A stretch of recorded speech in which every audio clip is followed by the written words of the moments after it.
Para conversar sobre esse tema, eu vou chamar aqui agora a Carolina Grilo, que é especialista em segurança pública, já esteve com a gente aqui no Poder Expresso, doutora em antropologia e sociologia pela UFRJ, professora da UF, da Universidade Federal Fluminense.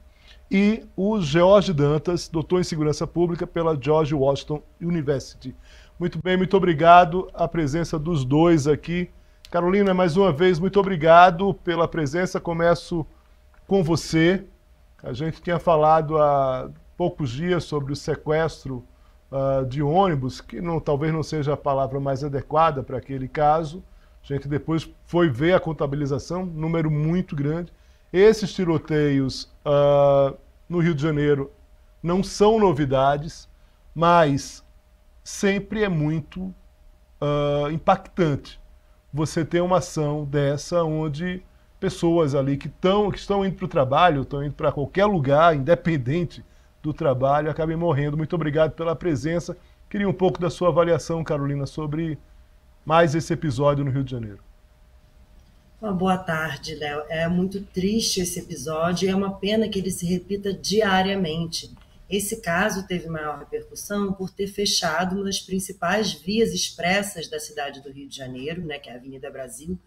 Então teve uma visibilidade maior. Mas todos os dias temos pessoas baleadas, pessoas vítimas fatais durante operações policiais, situações em que famílias são obrigadas a se jogar no chão de suas casas para se proteger das balas perdidas. Nesse caso, teve uma visibilidade maior, porque não eram apenas as pessoas que residem nos territórios controlados pelas facções, e sim os transeuntes da Avenida Brasil, que são quase todas as pessoas da cidade, né?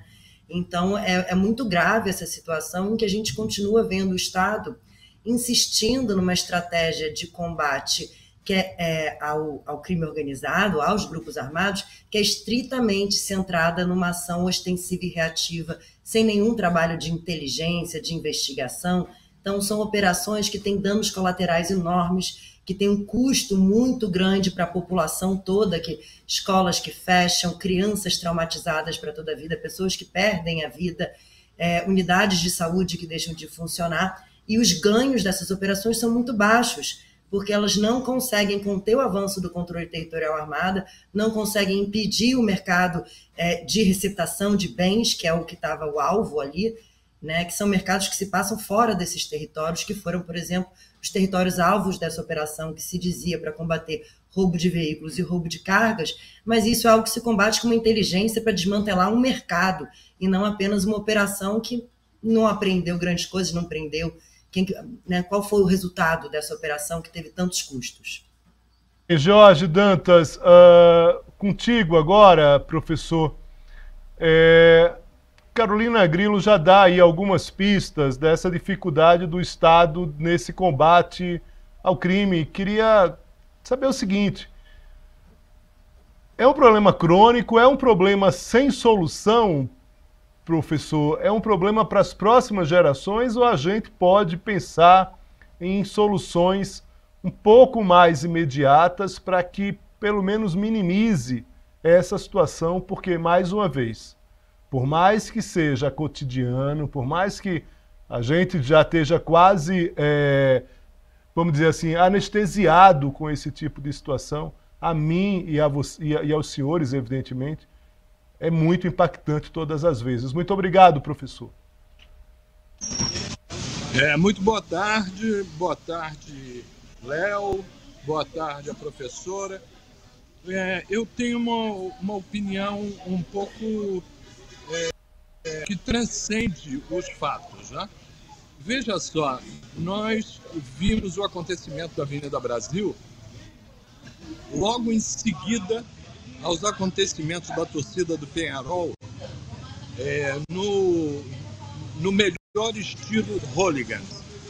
Todos os cariocas sabem que precisam evitar a Avenida Brasil, precisam evitar a linha amarela, precisam evitar a linha vermelha, e isso transcende operações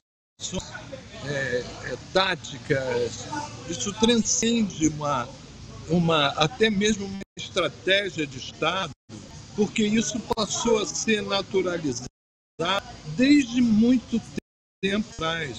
A invenção do jogo do bicho, ela foi substituída no Rio de Janeiro pelo narcotráfico e pelo fenômeno das milícias, e a população vive completamente entregue a um fenômeno que foi naturalizado e, na melhor acepção do Banco Mundial, prevenir é 5 vezes menos oneroso para o Estado do que remediar. Eu acredito que isso, como você bem disse, Léo, é uma situação que só se resolve se as providências cabíveis forem tomadas de imediato para uma geração inteira. A violência, ela tem uma miríade, ela tem uma gama de expressões. A violência contra o idoso, contra a mulher, a violência do receio de sair à noite no Rio de Janeiro, que é uma realidade tanto na Zona Sul como na Zona Oeste, fruto de um clima de completa insegurança e que foi se estruturando ao longo do tempo na cidade do Rio de Janeiro. Esse não é um fenômeno de uma única vertente, é um fenômeno multifacetado e cuja reversão é impossível numa cidade de tamanhos níveis de desigualdade. Então, eu acredito que você, repetindo, disse bem, é um problema para a próxima geração. Não vai ser com a inteligência de segurança pública que vai se resolver um problema que remonta a dezenas, centenas de comunidades carentes que não possuem articulação em termos de, por exemplo, população de menores e adolescentes desassistidos, centenas de comunidades e que são presas fácil como soldados do tráfico. Isso para não citar o fenômeno das milícias, que na verdade se transformaram em competidoras do narcotráfico. Bem, professor Jorge Dantas, eu agradeço muito aqui, até o próprio esforço do senhor aqui em estar aqui com a gente estava com um probleminha na comunicação, conseguimos reverter, foi muito claro as suas declarações, eu agradeço muito aqui a presença, a gente continua aqui com a Carolina Grilo, professor, espero encontrá-lo em outras oportunidades, muito obrigado.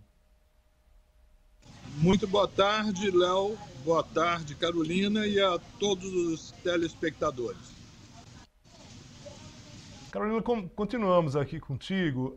O professor fala de uma coisa importante, que é essa coisa da desigualdade, que está no cerne de qualquer evento no Brasil, inclusive político.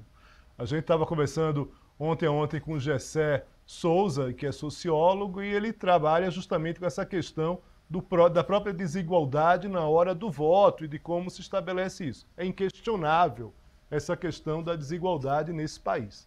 Agora, claro que a gente espera respostas mais imediatas e é um pouco daquilo que você vinha falando. Minha pergunta para você é, em algum momento no Rio de Janeiro, a gente conseguiu se aproximar de alguma resposta mais efetiva ou a gente tem erros históricos de governos nesse tratamento da segurança pública? Bem, a gente tem erros históricos e mesmo as políticas que já foram mais efetivas do que aquelas conduzidas atualmente também incorriam em muitos erros. Então, por exemplo, durante o período das unidades de polícia pacificadoras, UPPs, elas tinham problemas gravíssimos na medida em que o Estado adentrava territórios única e exclusivamente com a força policial, né, deixando de oferecer uma série de outros serviços fundamentais nesses territórios. Mas, digamos que, por um momento, a aposta do governo do Estado em tentar buscar uma alternativa de oferecer segurança nesses territórios, sem necessariamente de patrulhar certos territórios de uma maneira mais rotineira, sem entrar necessariamente em confronto armado com as facções do tráfico, isso contribuiu bastante na época para reduzir as ocorrências de homicídio, de letalidade policial, de roubos. Todas as ocorrências melhoraram nesse período, nos primeiros anos das UPPs. Mas com o tempo, com a falta de investimento e com graves erros na concepção dessa política, que não conseguiu estabelecer parcerias e ser construída junto com os moradores de favelas, né? E também com o problema da polícia, que passou a compor arranjos corruptos, muitas vezes, nesses territórios controlados, ditos pacificados, né? Isso acabou, essa política acabou indo por água abaixo, principalmente a partir de um momento de crise fiscal no Rio de Janeiro, uma crise econômica, política muito grave que foi vivida aqui no governo do estado, em que os efeitos dessa crise ainda são sentidos, embora, né, em menor grau do que em 2018, 2019, quando a situação ainda estava mais grave do que a gente encontra atualmente. Mas é um problema histórico o fato de se fazer a mesma coisa, né, de se investir em operações policiais de incursão armada em territórios. É isso que se faz há mais de 30 anos para combater esses grupos armados, que são o principal problema do Rio de Janeiro. Os grupos armados, eles não são apenas um problema de segurança pública, eles são um problema de saúde, um problema para a juventude, um problema econômico. Eles encarecem a vida da população que reside nesses territórios, eles comprometem o futuro da juventude. Então, é um problema grave que não é apenas para ser tratado como segurança pública, né? Mas as políticas dirigidas a isso se resumem a operações policiais, quando, na verdade, deveria existir um trabalho muito mais inteligente, estratégico, e com menor impacto social que essas operações. Quando você fala desse trabalho de inteligência, Carolina, detalha um pouco para a gente o que seria isso. Seria uma situação onde você tentasse evitar armamentos, chegada de armamentos para essa criminalidade. E também o seguinte, além de você detalhar, se você também pudesse me falar um pouco sobre uma questão também que eu acho central na política de segurança do Rio de Janeiro, que é essa questão dessa banda podre policial, um termo ali do início da década de 90, né, do Soares, mas que a gente sabe que não se resolveu. A gente tem uma polícia carioca ainda extremamente ligada à milícia, à corrupção, enfim. Esse trabalho de inteligência, Léo, ele deve subverter, porque atualmente a lógica é a seguinte, é de atacar a base da pirâmide hierárquica desses grupos, que é uma base empobrecida de jovens pobres recrutados pelas facções e milícias para atuarem nos postos mais baixos, e eles são todos absolutamente substituíveis, sendo que há uma oferta de mão de obra para o trabalho nessas organizações devido à falta de oportunidade para a juventude, né? Há uma mão de obra inesgotável. Então, o aumento do encarceramento em massa acaba aumentando, na verdade, o recrutamento dessas facções que elas controlam os presídios, no final das contas. Então, elas aumentam o seu poder em vez de diminuir. Ou então ataca-se as lideranças, uma única pessoa ou grande chefe, só que cada vez que se prende ou mata um grande chefe, há uma disputa sucessória, isso enseja uma série de conflitos armados pela sucessão, porque vai ter alguém ocupando a posição de chefe. Sempre. Então, para desarticular esses grupos, é importante que haja um trabalho de inteligência focado em atores intermediários que vão facultar, por exemplo, articular as relações desses grupos com o poder público, por exemplo, quem são os políticos aliados a esses grupos, quem são os agentes policiais dentro da Polícia Civil ou Militar ligados a esses grupos, quem são outros agentes que vão estar operando, por exemplo, no mercado imobiliário, quais são os agentes econômicos lícitos que estão relacionados a esse grupo, operando tanto a lavagem de dinheiro quanto os negócios lícitos onde esses grupos investem recursos também. Então, uma série de atores que são muito menos facilmente substituíveis do que essa base empobrecida e as lideranças. Só um trabalho de investigação mais sofisticado é capaz de chegar nessas figuras que muitas vezes elas não estão residindo dentro das favelas e não há necessidade de uma operação policial de incursão armada para que se chegue nesses atores intermediários. Muito bem. Carolina, e essas incursões armadas e essa atuação da polícia, você vê isso como uma questão eleitoreira também, uma questão de mostrar que o Estado está lá e acaba tendo toda essa todo esse efeito colateral em relação à própria população? Bem, quando é uma ação de grande porte, planejada, a gente pode dizer que é de fato uma ação eleitoreira. Não me parece ter sido o caso dessa operação, que aparentemente foi uma operação de iniciativa de um batalhão de polícia militar, uma iniciativa mais de... Não me parece que veio do alto comando, né? Porque no Rio de Janeiro, as próprias guarnições policiais, elas têm discricionariedade para fazer uma operação policial e não prestar contas nenhuma disso, ou prestar contas depois.